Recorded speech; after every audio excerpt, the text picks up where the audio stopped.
everyone. Hola, hola, hola. Super excited about coming forward with another thought-provoking Bible study, as I always am. We are still in the book of Matthew, y'all. We're going to take our time. I cannot fast forward the process because we're on a treasure hunt for truth. We are on the treasure hunt of Jesus. We are looking to find the truth of the walks of all of these children in these 12 tribes, because I think we forget, like I said in my previous podcast, that there's 12 tribes, friend. This is not one tribe. This is 12 distinct tribes, 12 nations of people. And we're looking to find the truth of these people in all of their many walks. We're looking to find the truth of God's hand over these people. We're looking to find the truth of God in his intentions for these people. Learning God's aspects by way of his activities in dealing with these people. And we're looking to uncover the truth of Jesus, which is the Son of God. We don't want to leave God out. We don't want to forsake God for Jesus. We're not doing that. We are honoring the hierarchy of things. We are looking at Jesus in his walk. We are learning about Jesus and all of his many walks in the earth. What type of environment he came up in, what family system he had, what was the governmental structure that he was dealing in, what was the political climate, what was his thinking and philosophy in honoring his Father. Because you got to remember, Jesus came forth to honor his Father, to honor God. Okay? We can't forget about God. We cannot eradicate God for sake of Jesus. We can't do that, even though Jesus is the Son of God. It says it right here in here. I'm not making any of this up. So this is what we're doing. This is the integrity of our intentions. We are not minimizing anything. We're not sugarcoating nothing. We're looking at this with our big girl and big boy posture, and we're able to face the truth of this.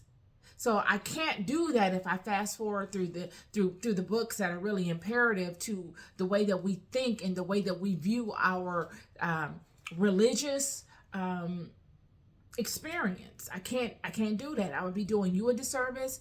I would do myself a disservice. So I have to be fair for everyone. And I think God appreciates that. God honors that. Jesus honors that. And this is not to negate, absolutely not to negate Jesus in any way, nor Jesus' authority. But Jesus is the Son of God. And then there is God. There is the Father. So I'm not here to forget that hierarchy of things. I'm not here to, swap one out for the other. No, in my mind, I see them both. And Jesus came forward to the sons and daughters of God in the world as well, that were not standing in the integrity of that truth, to kind of reinstill the truth of that in them. So let's ask God for his assistance in the discernment of the word, and we will begin the Bible study. Heavenly Father, I come before you looking for you in all the pages of this book, and all the books that I read as they pertain to the holy word of all those mighty individuals that had the courage to document. I ask that you use me today and every day as your vessel to speak the truth to the children. Protect this space. Cover this space with your attention. Bind up all energies that are not serving to the greatest good of this work that I do by way of you. In love, I come before you, giving you thanks and honor for all that you are, all that you have been, and all that you will always be. I love you so deeply, and I thank you. And in God's name I pray. Amen. All right. So let's get it going. Okay. So we're reading out of Matthew chapter 12. And here we go. I really want to turn my air on because I'm getting a little warm in here, but I'm not going to do that. Matthew chapter 12. Here we go. Actually, I am, because I'm going to need it. Just give me 1 second.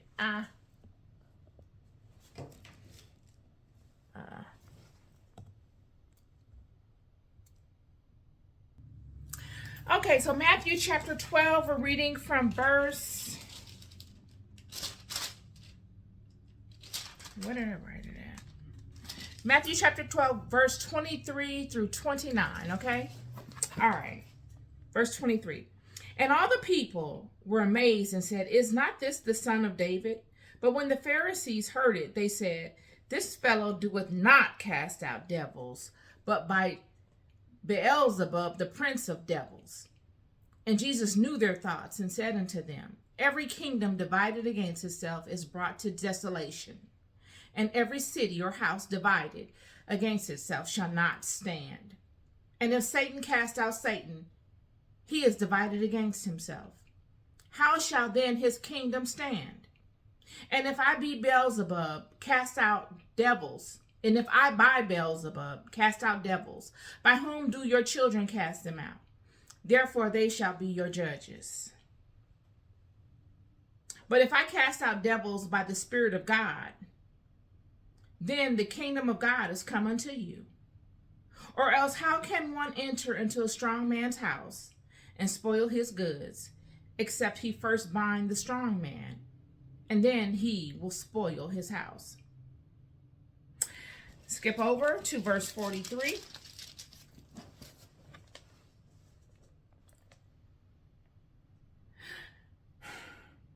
When the unclean spirit is gone out of a man, he walketh through dry places, seeking rest, and findeth none. Then he saith, I will return into my house from whence I came out. And when he is come, he findeth it empty, swept, and garnished. Then goeth he and taketh with himself 7 other spirits more wicked than himself, and they enter in and dwell there. And the last state of the man is worse than the first. Even so shall it be also unto this wicked generation. While he yet talked to the people, behold, his mother and brethren stood without, desiring to speak with him. Then one said unto him, Behold, thy mother and thy brethren stand without, desiring to speak with thee. But he answered and said unto to him that told him, Who is my mother, and who are my brethren? And he stretched forth his hand toward the disciples and said, Behold, my mother and my brethren. For whosoever shall do the will of my Father, which is in heaven, the same is my brother and sister and mother. And I want to take it a step further, real quick, and go to chapter 13, verse 54. And when he was come into his own city, he taught them in their synagogue, insomuch that they were astonished and said, Whence hath this man this wisdom and these mighty works?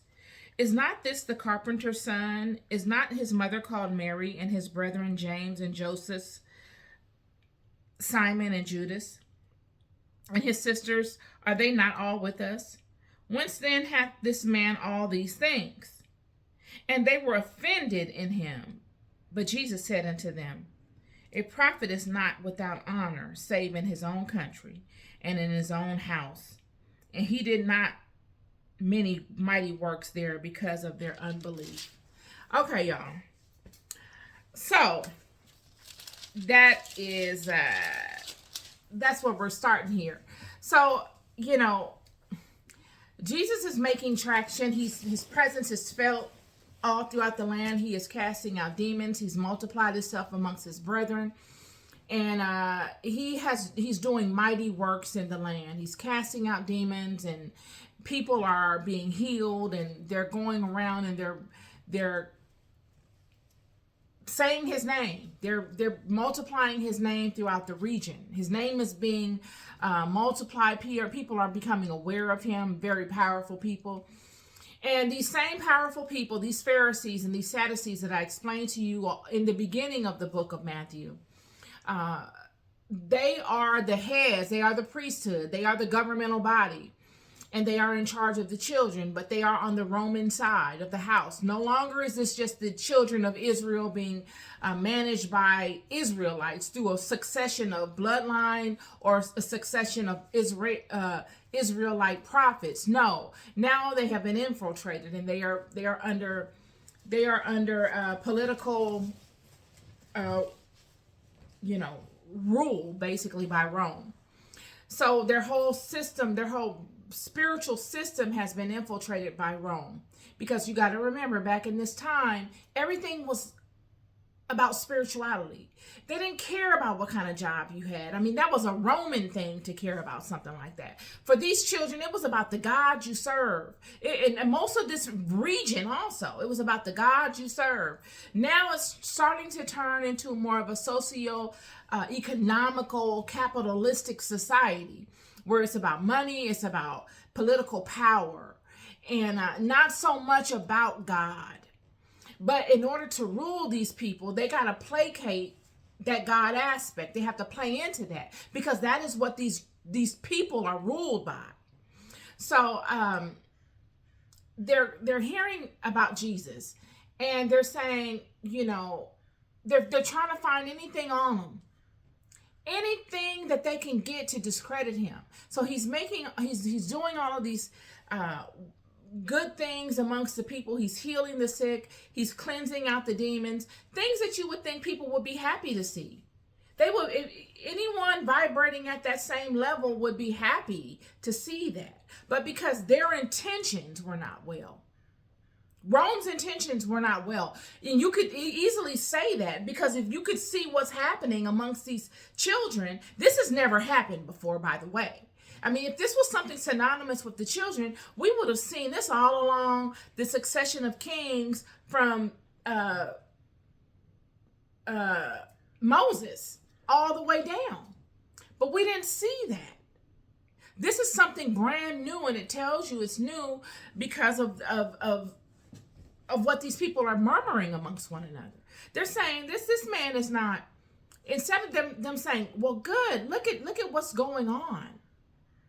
They're taking on the stance of Jonah. They're angry that he's doing this. They're resentful that he's doing this because it's taking the attention off of them.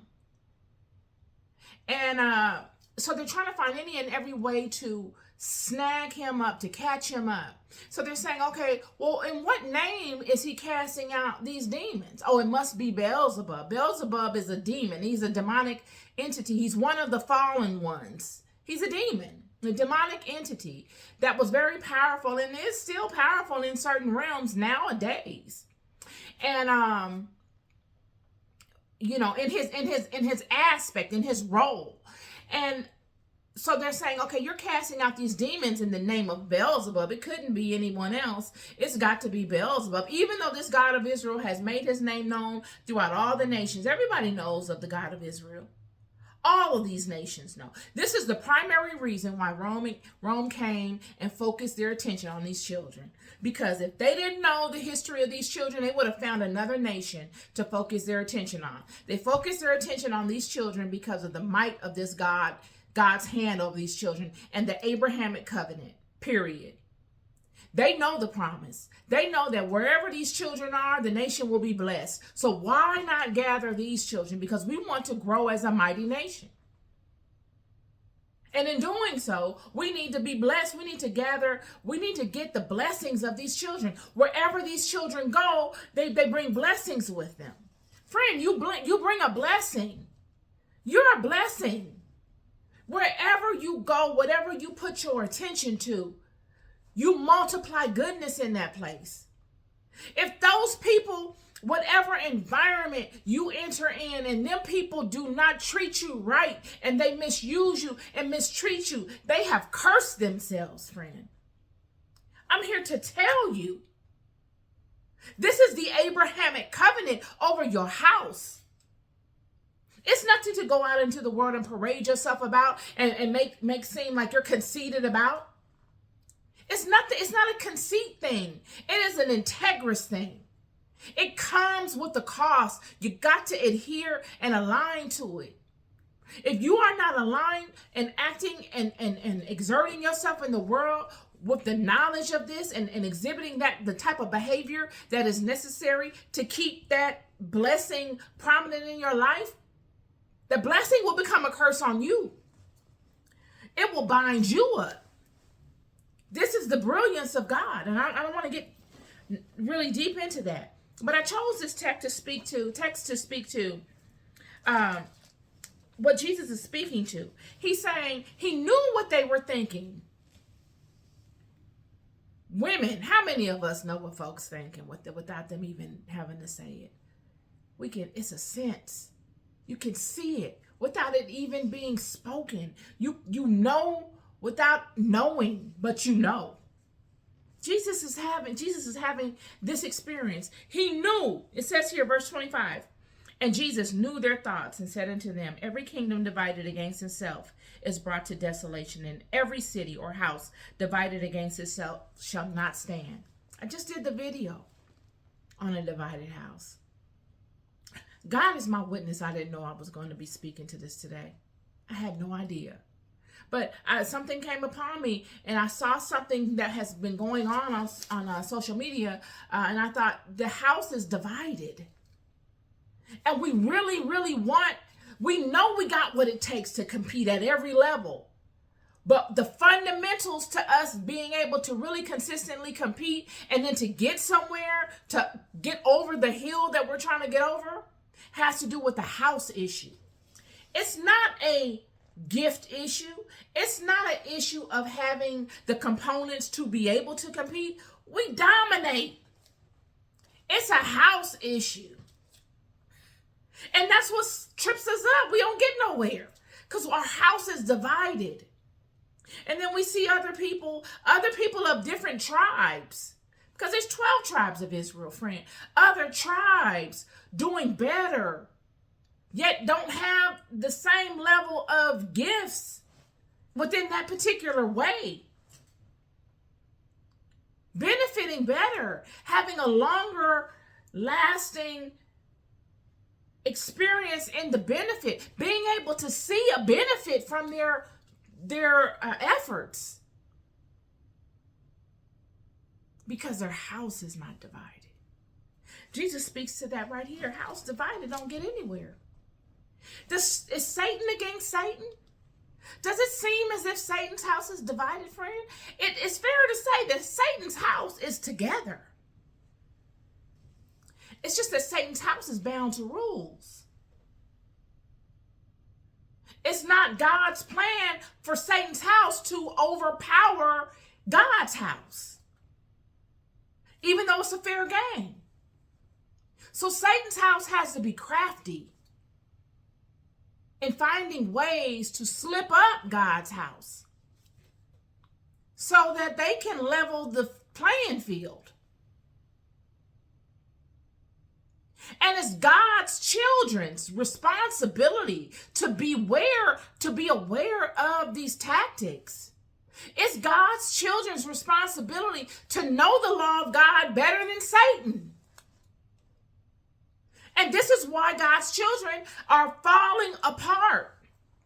We're too busy focused on acquiring the creations when we're the creators.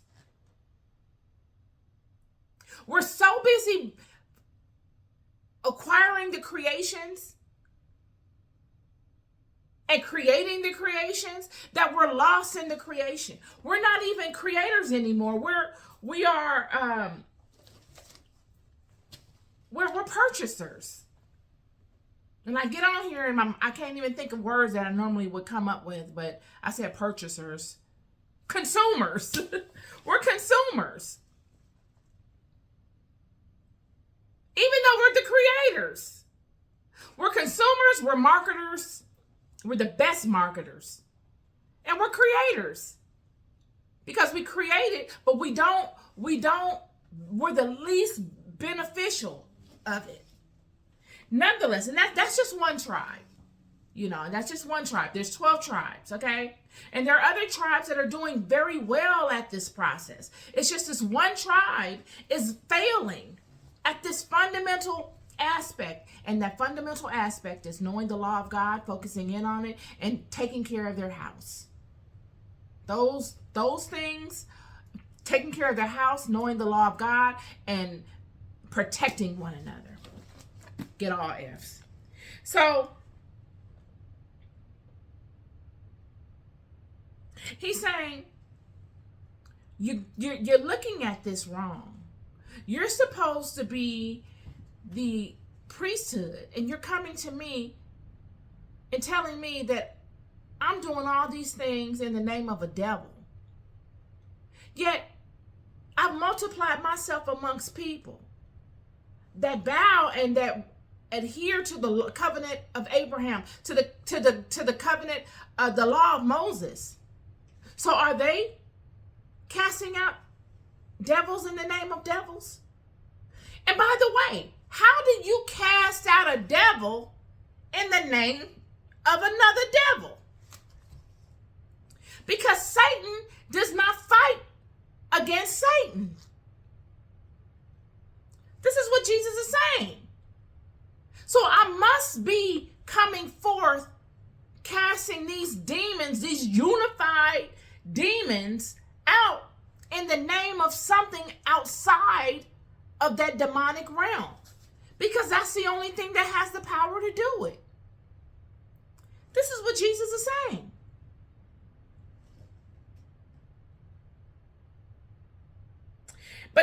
Verse 28, but if I cast out devils by the Spirit of God, then the kingdom of God is coming to you. He's saying, if I cast out these devils in the name of God, then nothing but goodness can come to you, friend. Why are you complaining? Why are you looking to wage war with me? Why am I your enemy? What have I done that has made me your enemy? This is Jesus. Y'all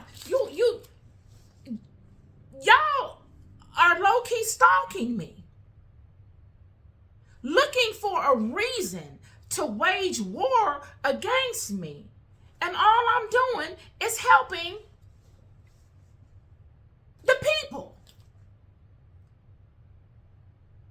To cast out a demon, it goes back to King Solomon.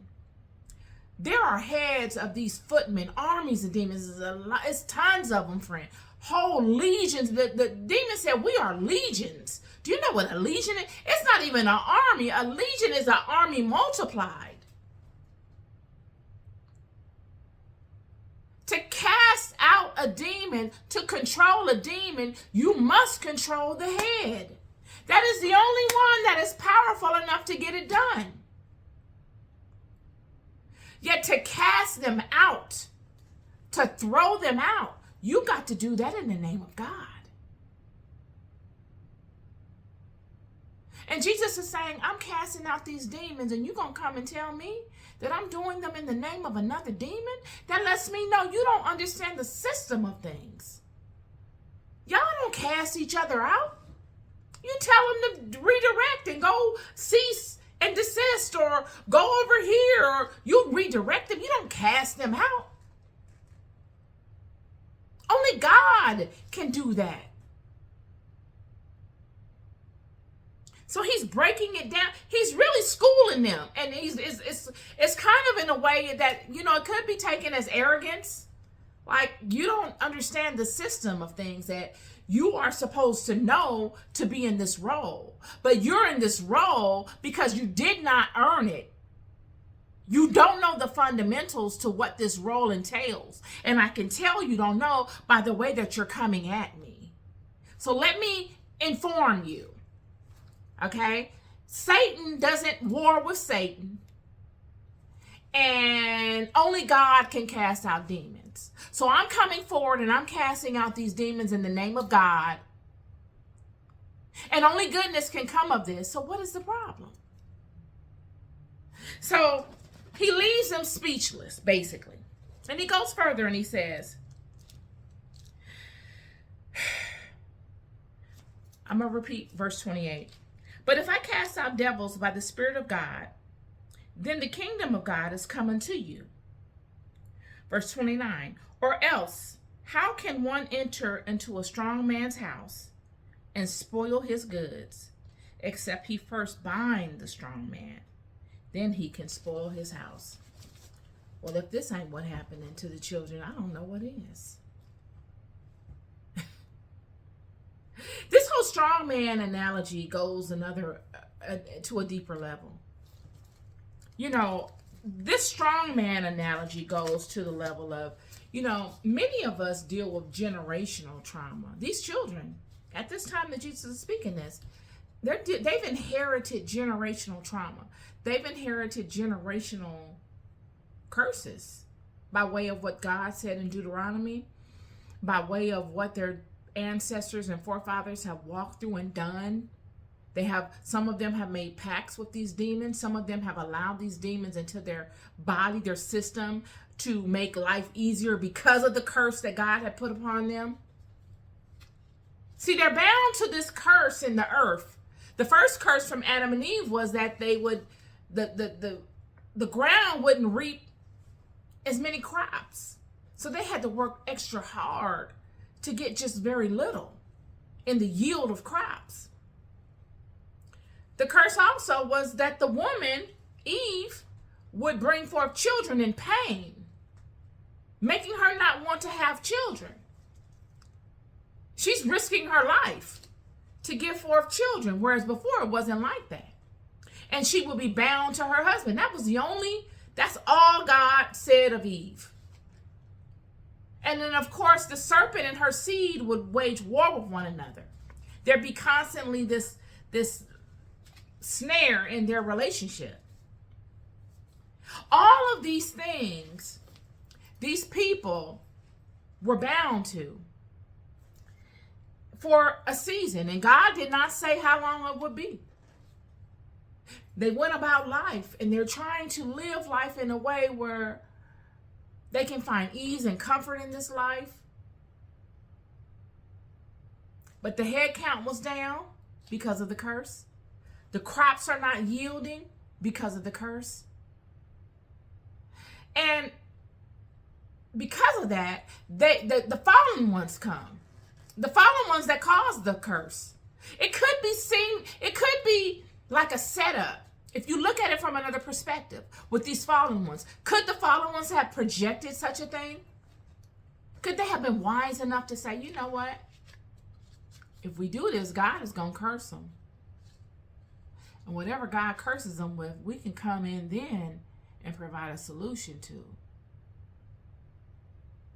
Making them revere us as gods. Just a theory. Because what happens is they began doing just that. All the world, not just these children, all the world begins going to these fallen ones to be able to ease the curse. Help us grow our crops. Give us the technology to be able to yield under these constraints. Help us to have better childbirth. Help us to be safe in delivering children. If you were a woman and you wanted to, you knew you were about to give birth, you would pray to this particular entity to bless you throughout the journey of your childbirth so that you could live and your child will be born healthy. Now they've taken the place of God.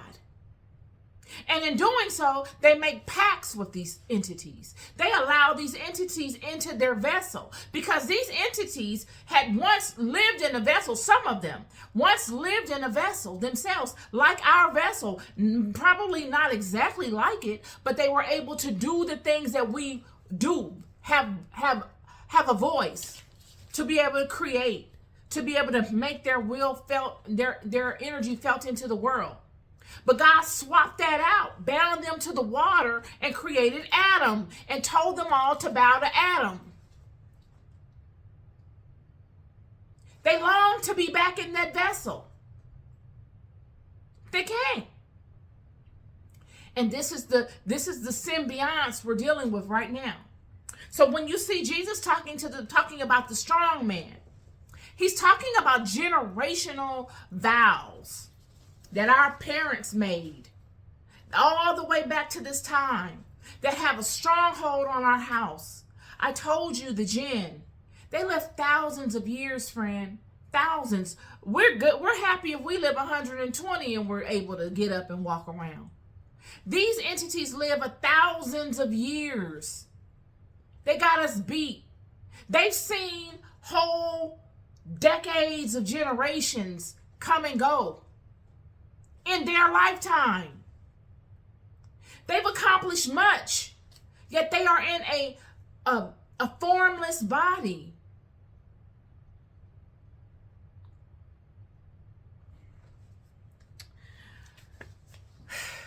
So these strong men that Jesus is speaking to, this strong man, he says, in order, or else one, how can one enter a strong man's house and spoil his goods, except he first bind the strong man, and then he spoil the house? It goes back to everything I've said, and God, Father, please show me how to connect this with ease and simplicity as I see it and feel it within me. When Jesus speaks this, friend, he's speaking to generational vows that people have made with these entities. He's speaking to generational actions that they've done in letting these entities into their vessels, invoking them into their vessels for a time so that they can have the human experience. And when you fall out of the relationship with them, or a lot of us are in relationships with them and don't even know it because we were born into it. We're like remote controlled by them. They've been given access, generational access. And how do you know? How do they come forth? How do you know? Have you ever fasted? When you fast, they usually show themselves in dreams. The strong man, all my interactions with the strong man that I have seen with my eye have been in the dream world. It's always that strong man. You can never really see his face. And he's dealing with something that has to do with your personal environment, family environment. These are generational things, friend. And Jesus says, how can one enter a strong man's house and spoil his goods except he first bind the strong man? He's got to be able to bind up, come into agreement with, hold you accountable to something that someone has done in your lineage. And in order to break it, you got to be able to face him. You got to have the courage to stand him down. I wrote a couple of things about this because this is extremely important. Many of you are dealing with the strong man in your life. He's wreaking havoc in your life.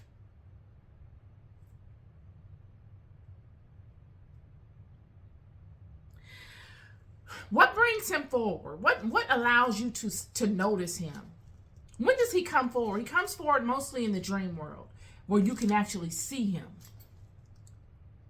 And a lot of things that bring it on is, one of them, like I said, is fasting. I definitely going on a fast. You begin after that second or third day of the fast, you're gonna see him usually. You could be at spiritual turning points, friend.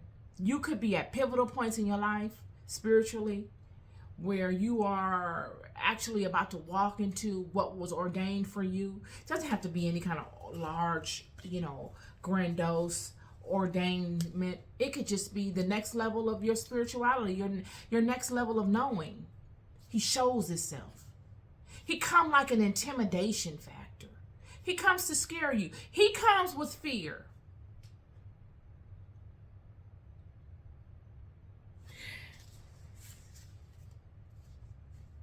What binds him? To bind the strong man, you must have first a very strong sense of knowing. You got to know. And in order to know, you've got to walk many paths in life. You don't get knowing from reading it in a book. You get knowing from coming out of hard things in life. To bind the strong man, it takes courage. Not just courage like, I'm going to will my way through it. No. Courage in the form of knowing. You have to build up your spiritual bank. You got to build up your experience in walking in and out of very frightening, hard things and leaning on God, friend. That's the only way you're going to be able to even contend with him, because he's very strong.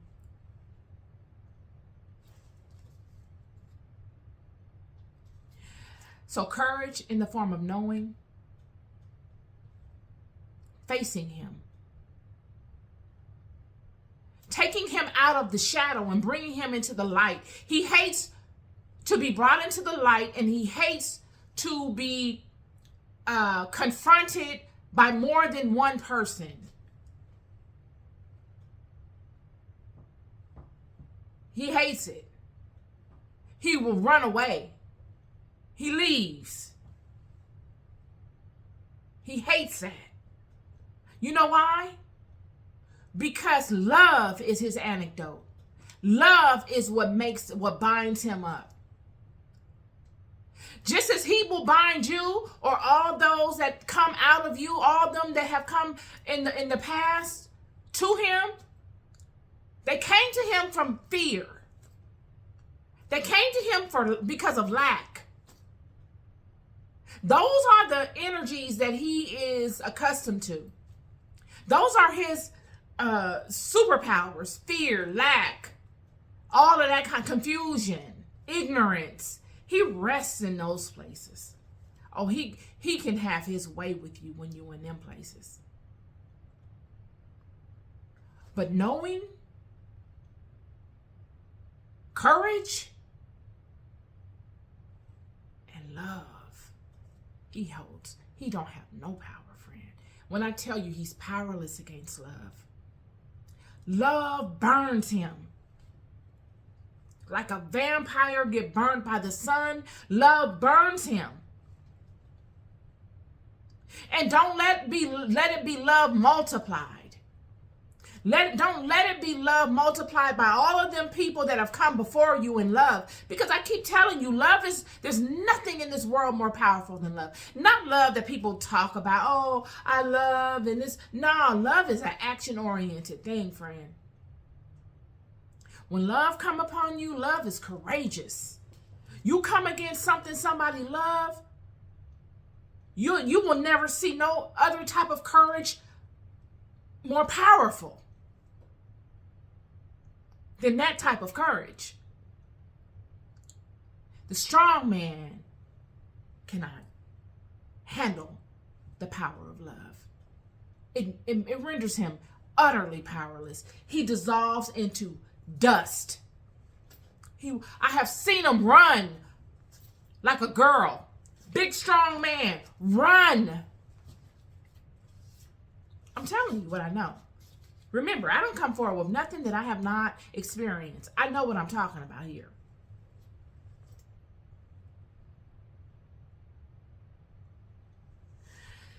So, defiance, knowing, love, confidence, all of these traits are of the house. Not in an over exaggerated way, but in a way of a deep sense of knowing kind of way. And when you show this characteristic, Jesus is saying it here. But he's reversing it. How else can one enter into a strong man's house and spoil his goods, except he first bind the strong man? And in order to bind something, friend, you got to overcome it. And how do you overcome something? By posing it with something that it does not understand, putting it in a place of fear, putting it in a place of confusion, lowering its level of knowing, weakening it. The reason why I went on to speak to Jesus and the portion of things, as it were,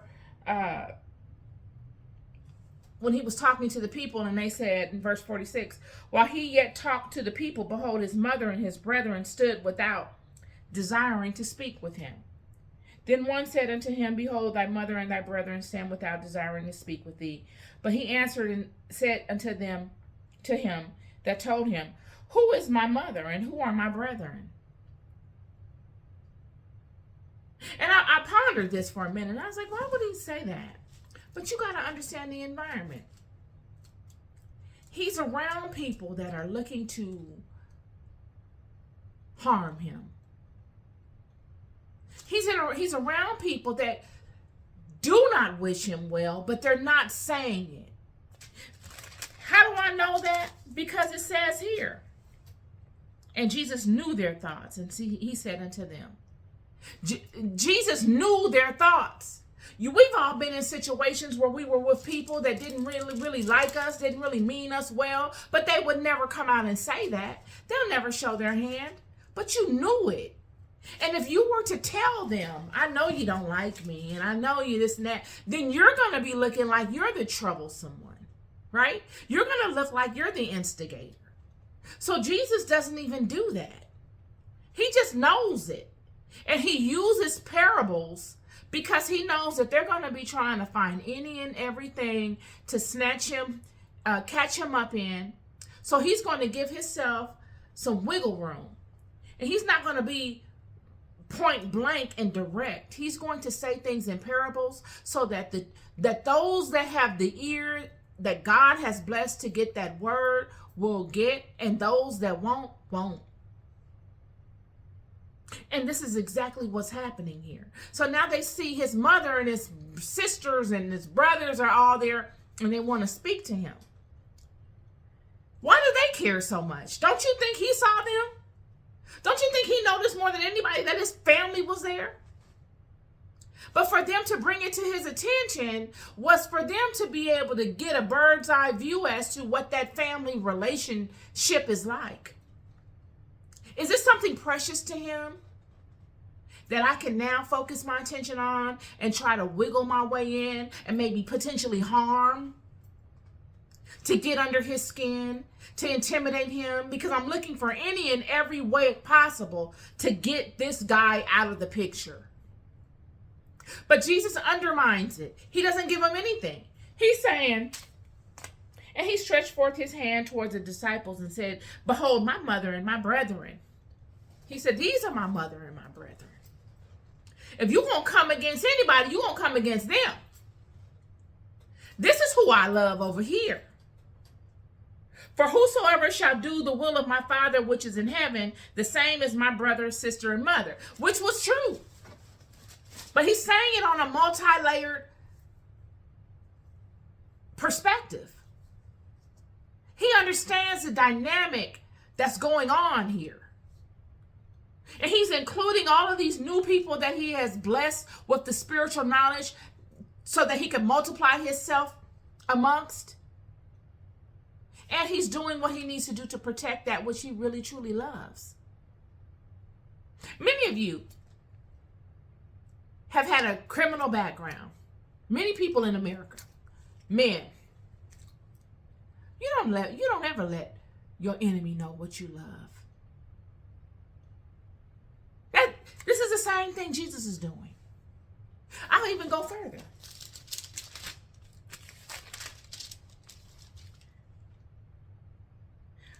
Verse 54, chapter 13.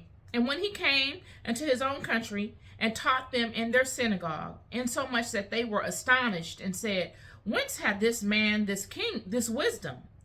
Where has he gotten this wisdom and these mighty works? Is not this the carpenter's son? Is not his mother called Mary, and his brethren James and Joseph and Simon and Judas? And his sisters, are they not all with us?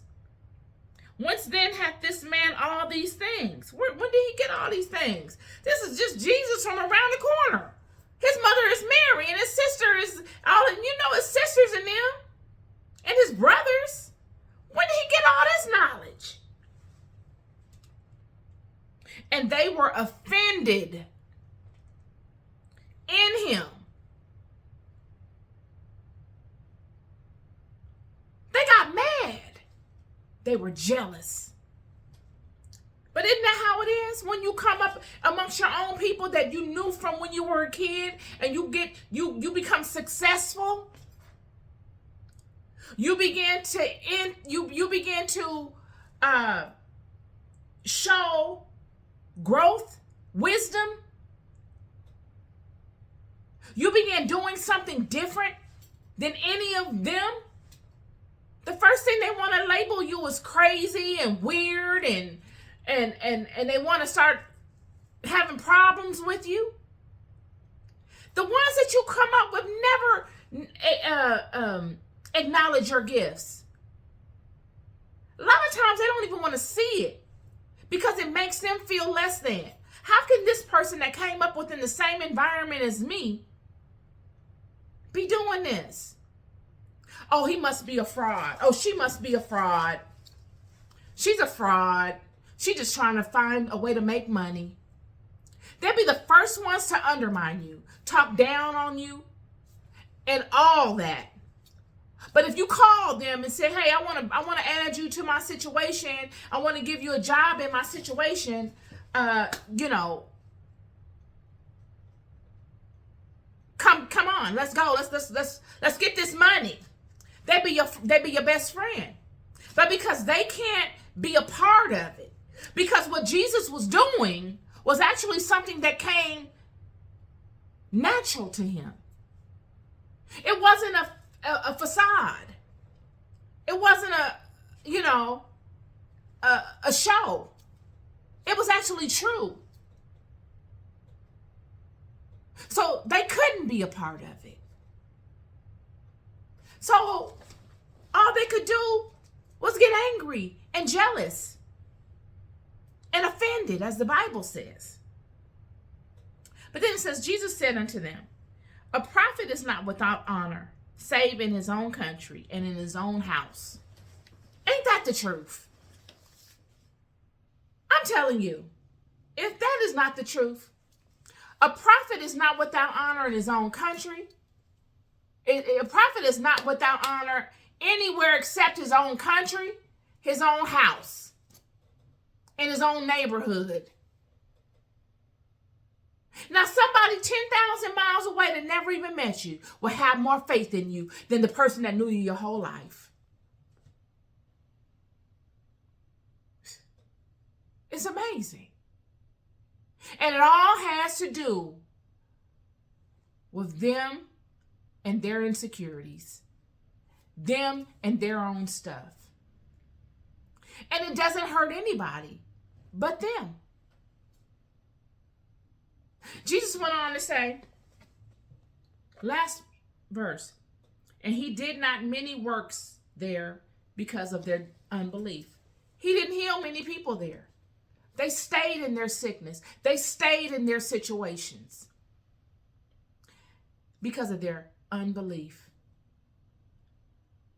because of their mental bondage.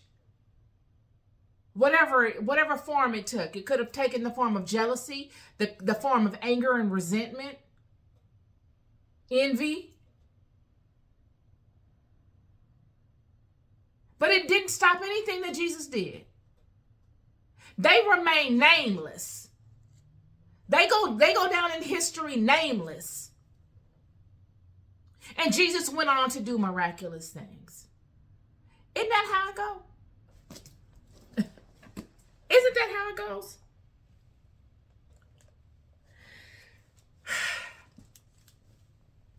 Today's Bible study, primarily about binding the strong man, y'all. Getting your each tribe under the umbrella of the house. Getting your tribe together. Getting your particular tribe together. And not being offended at those groups of people that have their tribe together. But looking at those people in their particular groups and saying, what dynamic did they put into play to get their tribe together and to keep it together? And how can we mimic that? Because truth be told, friend, all of the tribes mimic one another in their own way. There may be some tribes that get mimicked more because of the value and the abundance of gifts that they have. But that's why God put us all here, so that we keep each other in alignment. If you see a tribe living to a certain standard that's righteous, I'm not saying go mimic them and try to be exactly like them. No, keep the integrity of your gifts and the integrity of your tribe intact. But look at the method in which they have been able to keep the honor amongst their house, the honor amongst their tribe, that portion of things. Because I'm here to tell you, once the tribe begins to build honor amongst the tribe again, 99% of the problems will fade away. We won't, there will not be any real problem. We'll be able to pinpoint exactly what the problem is when that happens. But don't go getting angry at another tribe because they are doing a righteous thing by honoring the integrity of their tribe and the integrity of the house. Even if the fact that they may be monopolizing in certain areas because other tribes are not taking advantage of the same type of righteous way of life. Because truth be told, if your tribe was vibrating at that level, you probably be monopolizing too, friend. They be talking mess about you. This is my Bible study today. I love y'all something terrible. I do. We are all in this thing together. I'm here to tell you, we are powerful individually, yet we are unstoppable as a collective. You're loved more than you'll ever know. Have a wonderful day. Peace and love.